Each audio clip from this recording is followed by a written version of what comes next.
The sharp blast of a golf cart horn shattered the quiet of my ranch at exactly 7:30 on a Saturday morning. Every conversation stopped. Every bird lifted from the fence line in a rush of wings. All 18 registered Angus bulls raised their heads at the exact same moment. Titan stood beneath the old oak tree near the center of the pasture. Nearly 2,000 pounds of muscle and calm confidence. His ears pointed forward. His eyes settled on the crowd gathering near my open gate. He never lowered his head to charge. He never took a threatening step. He simply watched. That alone was enough to send panic racing through people who had expected a peaceful morning in what they believed was a neighborhood park. Parents pulled their children closer without taking their eyes off the herd. Someone dropped a folding chair. A paper plate covered with barbecue slid into the grass. 3 HOA board members scrambled onto a picnic table they had dragged into my pasture earlier that morning. Their polished shoes slipped across damp wood as they climbed higher for a better view. Portable country music continued playing for a few awkward seconds before someone hurried to turn the speakers off. The silence that followed felt even louder than the horn. My name is Ethan Walker. My family has owned this ranch outside Burnett, Texas since 1958. My grandfather bought these 120 acres after returning home from Korea. My father expanded the cattle operation. I inherited both the land and the responsibility that came with it. For decades nobody questioned where the property lines were. Then Willow Creek Estates was built next to my northern fence. Its HOA president, Melissa Hawthorne, spent months telling residents that part of my ranch was supposed to become community green space. She handed out colorful maps. She promised walking trails. She collected donations for future improvements. She even announced a grand opening called Pasture Freedom Day. Every certified letter from my attorney explaining that the land was privately owned was ignored. Every survey confirming the legal boundary was dismissed as temporary paperwork that would somehow disappear. That Saturday morning she finally invited the entire neighborhood to celebrate the opening of a park that had never existed. Families arrived carrying coolers, folding chairs, and picnic baskets. Volunteers hung banners beside my fence. Then someone unlatched my gate. Hundreds of residents walked straight into an active breeding pasture expecting scenic trails and open lawns. Instead, they found themselves surrounded by 18 registered Angus bulls quietly grazing where they had always grazed. Titan lowered his head and calmly tore another mouthful of grass from the ground. The rest of the herd remained relaxed. The cattle had not changed their behavior. The only creatures acting unpredictably were the people who suddenly realized they had stepped onto someone else's working ranch. Nervous whispers spread through the crowd. Several residents slowly backed toward the gate. Others finally noticed a large private property and no trespassing signs they had walked past only minutes earlier. A television news crew abandoned its cheerful festival coverage and turned every camera toward the unfolding confusion. Then another sound rolled across the Texas hills. Sirens.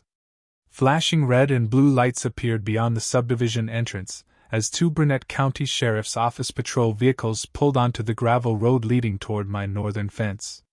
The sheriff stepped out of his cruiser before the sirens had completely faded. He took one look at the crowd inside my pasture and raised his voice just enough for everyone to hear. "Nobody leaves until we determine exactly what's happened here." The order was calm, but it carried immediate authority. Conversation stopped almost instantly. 2 deputies moved toward the open gate, while another began directing residents away from the cattle and back toward the entrance. Nobody was treated like a criminal. Nobody was handcuffed. The deputies simply froze the situation before confusion could grow into something worse. Around us the festival came to an awkward halt. Folding chairs sat abandoned in the grass. Half-finished barbecue plates rested on picnic tables. Colorful banners fluttered beside a fence they should never have crossed. Above us, the steady thump of helicopter blades echoed across the ranch as a local television news helicopter circled overhead. On the ground, the reporter who had arrived expecting a cheerful community event quietly lowered her microphone and looked from the Angus bulls to the warning signs mounted on my gate. Her expression changed. She was no longer covering a neighborhood celebration. She was covering a possible property dispute unfolding in real time. Melissa refused to give up control of the story. She moved quickly through the crowd with the same confident smile she had worn during months of HOA meetings. "Everyone stay calm," she said. "This is only a misunderstanding. We've been working through the access details." The words sounded practiced, but the confidence behind them was beginning to crack. Residents who had trusted her for months started asking questions instead of accepting answers.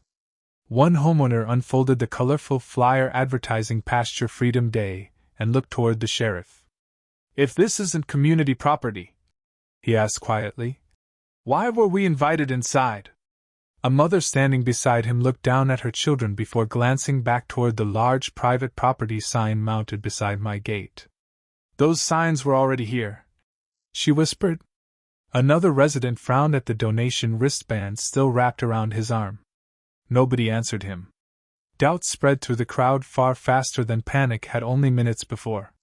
Melissa noticed the mood shifting and pointed toward Titan as though the cattle themselves explained everything. Every television camera immediately turned toward the herd.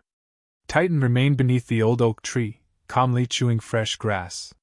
One younger bull wandered toward a water trough. Another lazily flicked flies away with his tail. Not one animal showed the slightest sign of aggression. The contrast became impossible to ignore. The 18 bulls everyone feared remained perfectly calm. The hundreds of people who believed they had entered a public park were the only ones creating disorder.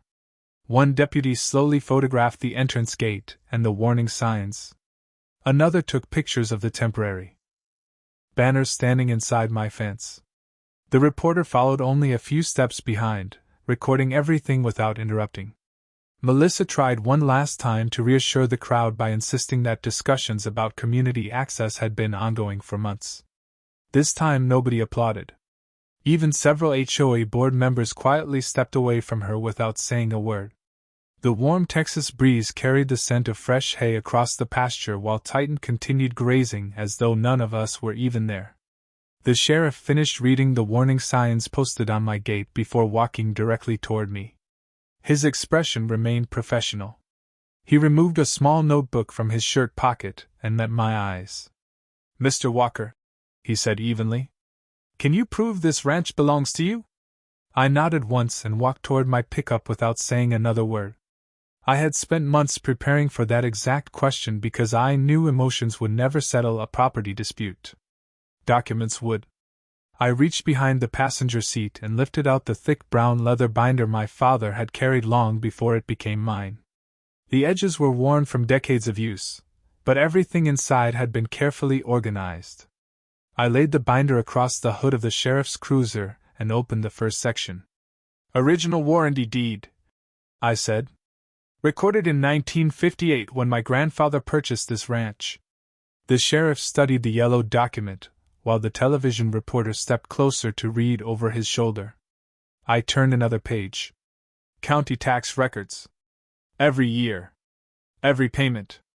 The next divider revealed the original survey completed decades earlier, followed immediately by a newly certified survey bearing the seal of licensed surveyor Robert Gaines. Robert stepped forward only long enough to confirm that the property lines had never changed. I flipped to certified county plats showing the subdivision ending exactly where my ranch began. There was no overlap. No public easement. No shared ownership. Then I opened the section Melissa could not explain away. Certified letters from my attorney. Each one clearly stating the pasture was private property.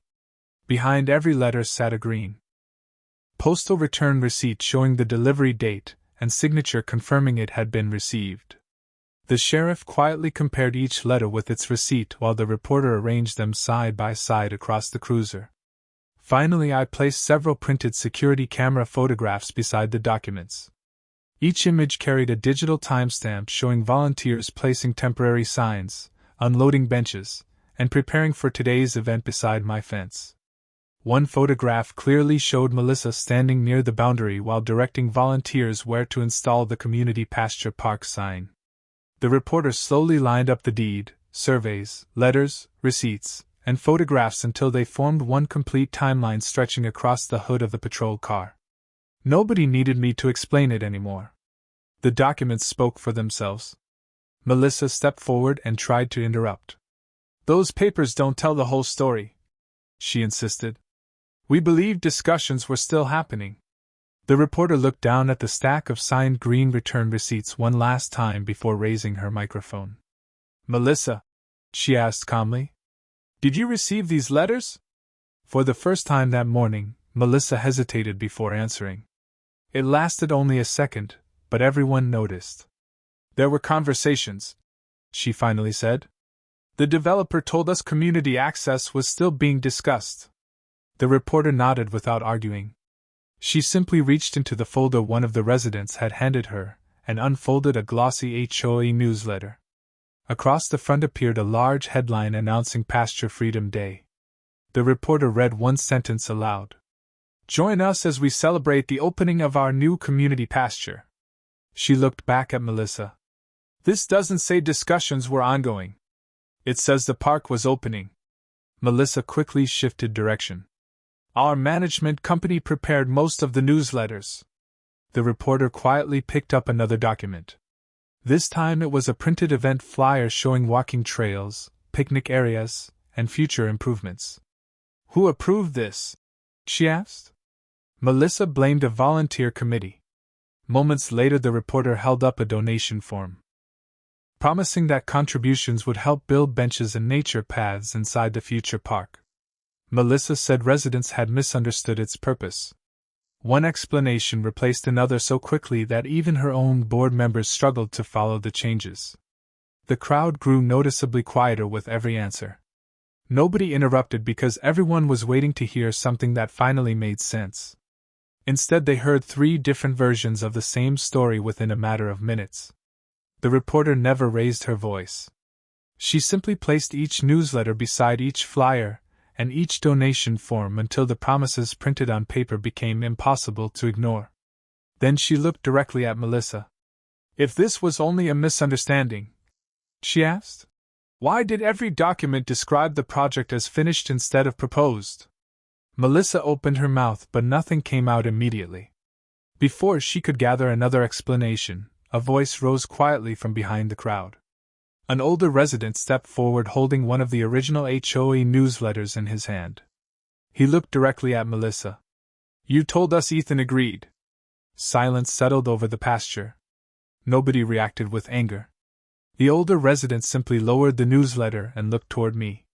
"If you had told us the owner never agreed," he said, "I would have stayed home." A young mother standing nearby tightened her grip on her daughter's hand. She looked at the sheriff before speaking softly. "You told us those warning signs were temporary. You said they would come down after the paperwork was finished." She glanced toward the large private property sign beside my gate. "If I'd known this ranch still belonged entirely to Mr. Walker, I never would have walked through that entrance." A retired couple quietly stepped forward next. The husband reached into his wallet and unfolded a faded donation receipt. "We gave money because we believed we were helping improve our neighborhood." His wife nodded toward the benches sitting inside my pasture. "We weren't trying to take anyone's land. We thought everything had already been approved." A few feet away stood an older veteran wearing a weathered cap from his years of military service. He removed it slowly before speaking. "I've spent my whole life respecting another person's property." His voice never rose above a normal conversation. "At every meeting you told us this had already been settled. Not that it might be settled. That it was settled." Around the pasture, more residents quietly compared newsletters, emails, and donation receipts. No one argued anymore. They simply realized they had all been given the same assurances. Melissa looked around for support, but the circle that had surrounded her throughout the morning had disappeared. Even several HOA board members took a few slow steps away without saying a word. The television cameras captured every expression. They no longer needed dramatic interviews because disappointment showed more clearly than outrage ever could. The sheriff closed my binder, handed it back to me, and turned toward his deputies. His instructions were calm, direct, and unmistakable. Photograph everything. The signs. The donation box. The benches. The gate.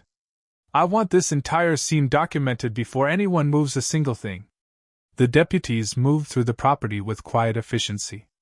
Every temporary sign was photographed before anyone touched it. The community pasture park sign received close-up photographs from every angle. The donation box beside the entrance was documented exactly where volunteers had placed it. Benches, trash cans, banners, and the open gate were all recorded before they could be moved. One deputy photographed the tire tracks left by golf carts crossing the grass, while another noted the locations of my security cameras overlooking the northern pasture. I confirmed that every recording had already been backed up. Above us, the news helicopter widened its orbit, capturing the entire ranch from the air. From that height, the scene told a very different story than the one advertised in the HOA newsletter.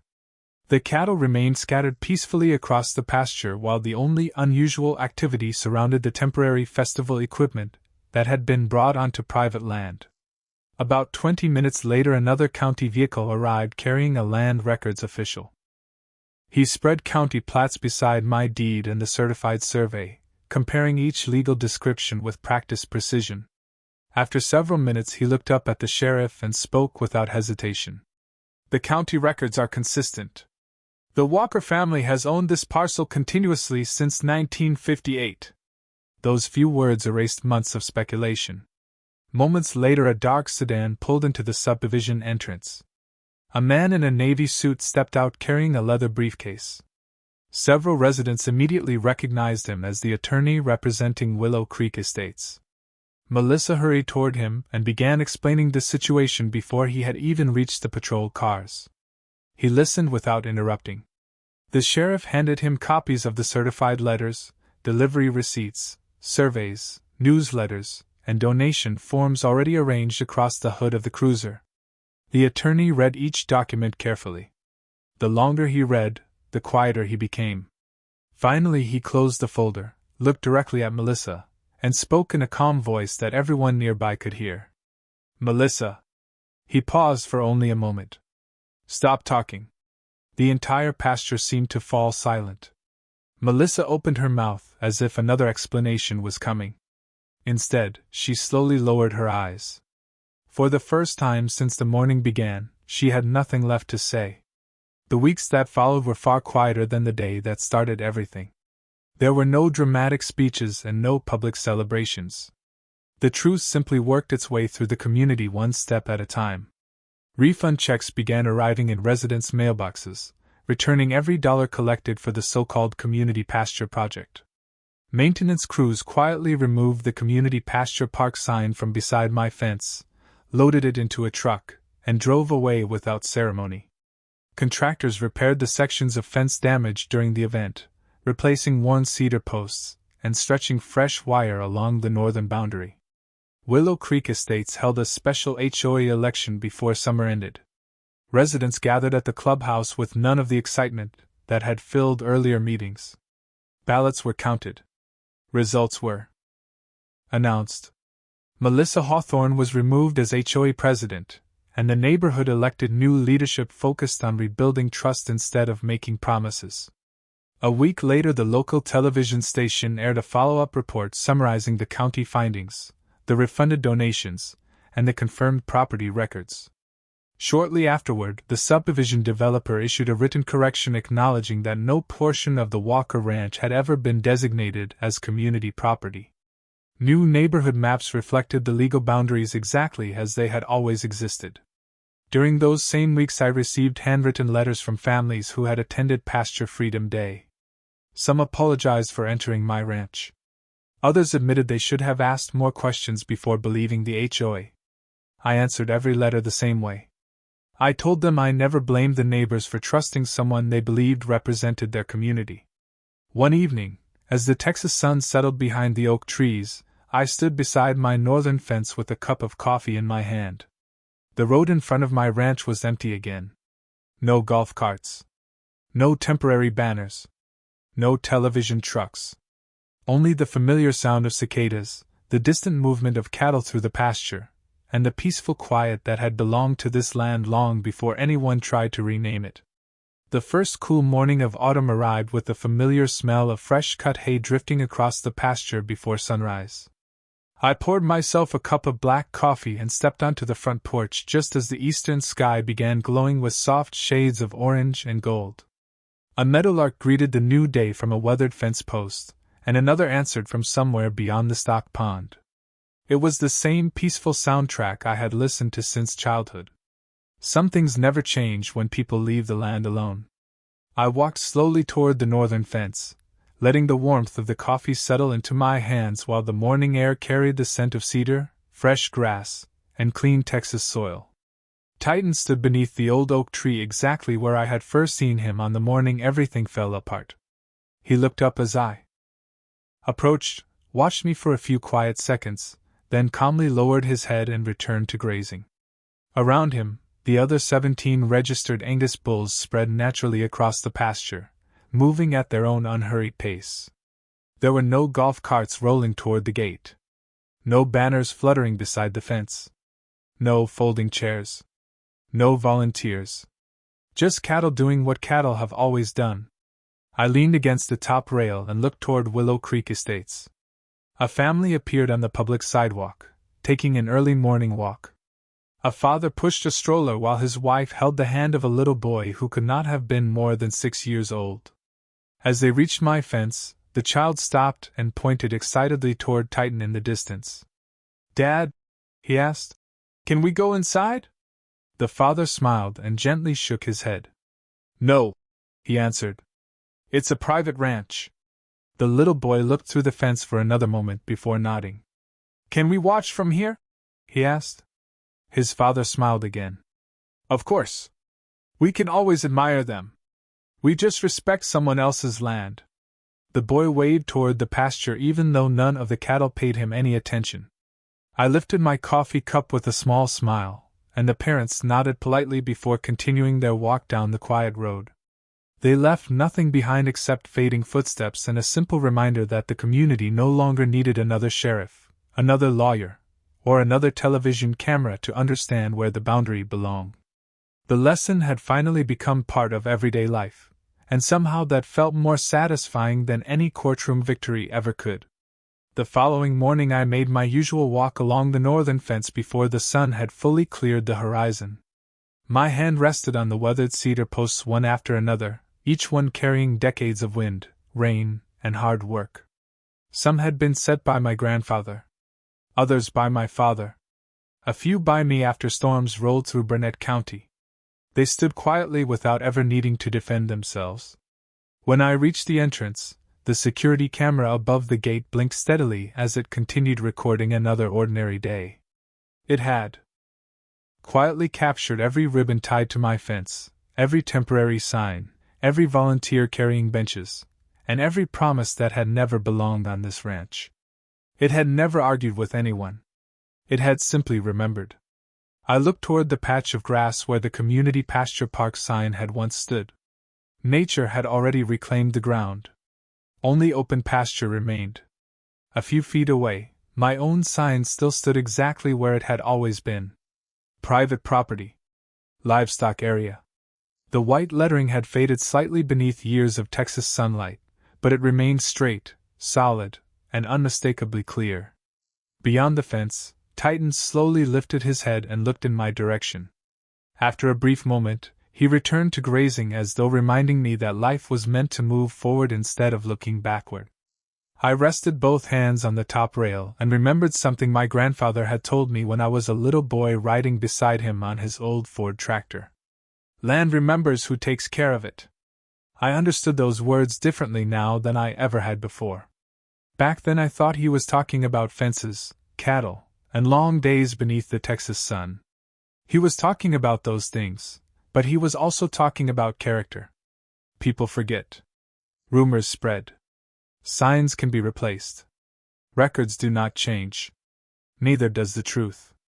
I finished the last sip of my coffee, set the empty mug on the fence post for a moment, and headed toward the barn. Feed buckets still needed filling. Water troughs still needed checking. 18 Angus bulls still expected breakfast whether anyone was watching or not. Behind me, the morning sun climbed higher over the rolling Texas pasture, bathing the ranch in warm golden light as another ordinary day quietly began.